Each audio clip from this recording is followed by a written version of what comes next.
24 ঘন্টার মধ্যে কি অবস্থান বদল করলেন তৃণমূল সুপ্রিমো? বুধবার চুঁচুড়ার সভা থেকে তৃণমূল সুপ্রিমো বলেছিলেন বাইরে থেকে বিরোধী জোটকে সমর্থন করবে তৃণমূল।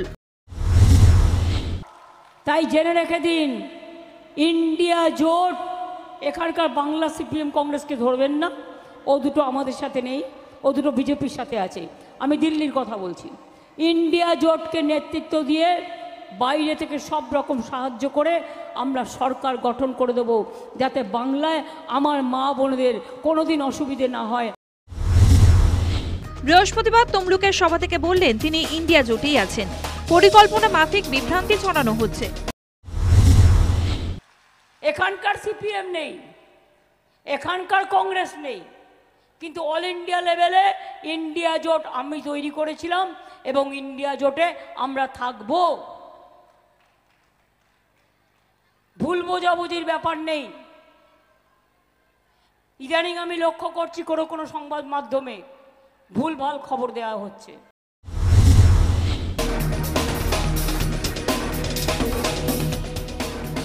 বিশ্বাসযোগ্যতা হারিয়েছেন মমতা বন্দ্যোপাধ্যায়। নীতিশ কুমারের মতো তিনিও জোট ছেড়ে পালিয়েছেন। মমতা বন্দ্যোপাধ্যায়কে কটাক্ষ অধীর চৌধুরীর।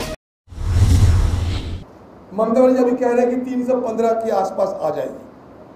कुछ दिन पहले ममता बनर्जी कह रहे थे कि कांग्रेस पार्टी उसके तो पास कुछ है ही नहीं, 40 से ज्यादा सीट उनको मिलना मुश्किल है।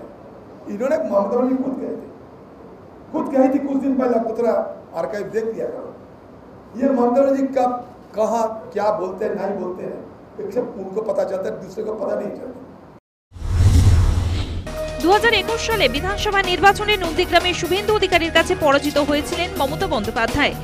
অধিকারী গড়ে দাঁড়িয়ে বৃহস্পতিবার মুখ্যমন্ত্রী বললেন তাকে জোর করে হারানো হয়েছিল, তার বদলা উনি নেবেন। আর নন্দীগ্রামের ঘটনাটা তো আমি আপনাদের আগেই বলেছি, আমাকে প্রতারণা করা হয়েছে, আমার রিগিং করা হয়েছে, টোটাল ভোট লুট করা হয়েছে।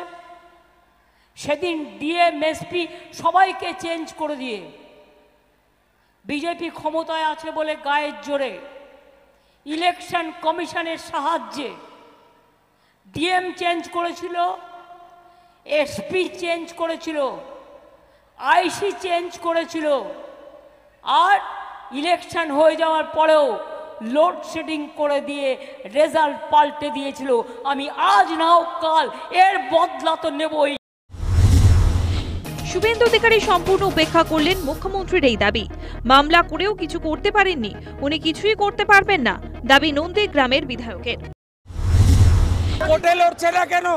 বারে বারে এই কথা, ওকে হারিয়েছে আবার প্রাক্তন করব। 45টা মামলা করেছে, কাঁচকলা করেছে, কাঁচকলা করেছে, এই যে এই দুটো চোর মমতাকে এই দুটো দিলাম, ওকে হারাবো, ভাইপোকে জেলে ঢোকাবো। 2011 সালে তৃণমূল সরকার ক্ষমতায় আসার সময় স্লোগান ছিল বদলা নয় বদল চাই। বৃহস্পতিবার মমতা আওয়াজ তুললেন বদলা নেবেন। তবে কি 13 বছরে পাল্টে গেল স্লোগান, পাল্টে গেল রণনীতিও? প্রশ্ন উঠছে রাজনৈতিক মহলে। News time.